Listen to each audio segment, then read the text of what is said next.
നമസ്കാരം. എല്ലാവർക്കും നവഗ്രഹ രഹസ്യങ്ങളിലേക്ക് സ്വാഗതം. രാശിചക്രത്തിലെ 7ാമത്തെ രാശിയായ തുലാം രാശി ലഗ്നമായി വന്നാലുള്ള ഏകദേശ ഫലങ്ങളെക്കുറിച്ചാണ് ഇന്ന് പറയുവാൻ ഉദ്ദേശിക്കുന്നത്. തുലാം രാശി ശനിയുടെ ഉച്ചക്ഷേത്രവും രവിയുടെ നീചക്ഷേത്രവുമാണ്.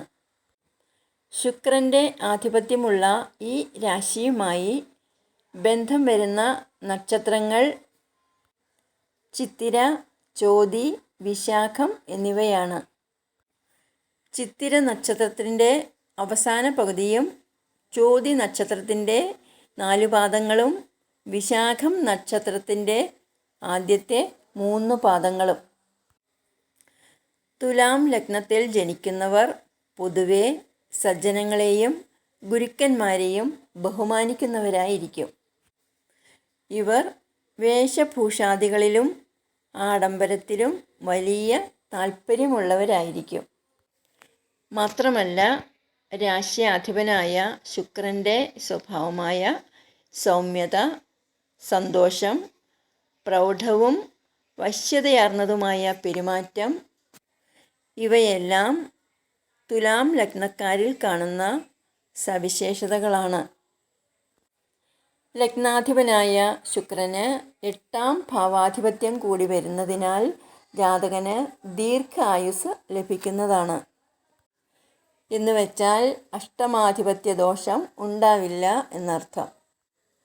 ശനിക്ക് കേന്ദ്രാധിപത്യവും ത്രികോണാധിപത്യവും ലഭിക്കുന്നതുകൊണ്ട് തുലാം ലഗ്നക്കാർക്ക് ശനി യോഗകാരകനാണ്. യോഗകാരകനായ ശനിയുടെ ദശാകാലത്ത് ഇവർക്ക് ഗുണാനുഭവങ്ങൾ ലഭിക്കുന്നതാണ്. മാത്രമല്ല, തുലാം രാശി ശനിയുടെ ഉച്ചക്ഷേത്രമായതിനാൽ ഇഷ്ടസ്ഥാനങ്ങളിൽ നിൽക്കുന്ന ശനിയുടെ ദൃഷ്ടിയുണ്ടായാൽ അങ്ങനെയുള്ളവർ ആത്മീയ കാര്യങ്ങളിൽ വളരെ ഉന്നതിയിലെത്തുന്നതാണ്. ഇവർ സംഗീതം, നൃത്തം, അഭിനയം തുടങ്ങിയ കലകളിലും അതീവ തൽപരരായിരിക്കും.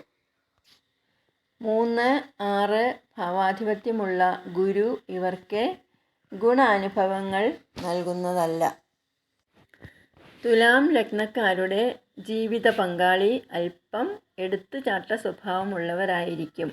എങ്കിലും പൊതുവെ ഇവരുടെ കുടുംബജീവിതം സന്തോഷപ്രദമായിരിക്കും.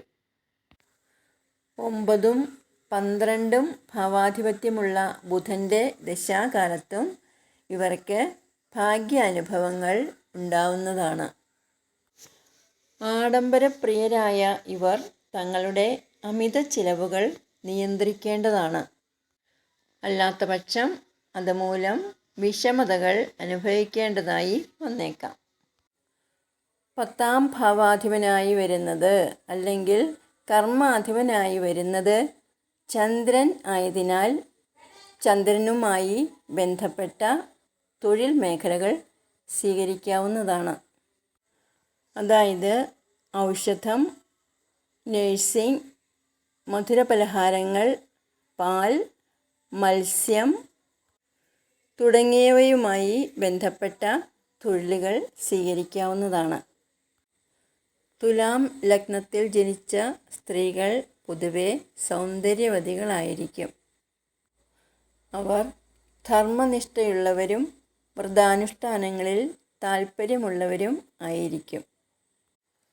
തുലാം ലഗ്നജാതർക്ക് പ്രമേഹം, നട്ടെല്ല്, വൃക്കകൾ, മൂത്രാശയ രോഗങ്ങൾ എന്നിവ പിടിപെടാൻ സാധ്യതയുണ്ട്. സ്ത്രീകൾക്ക് ഗർഭാശയ സംബന്ധമായ അസുഖങ്ങൾക്കും സാധ്യതയുണ്ട്.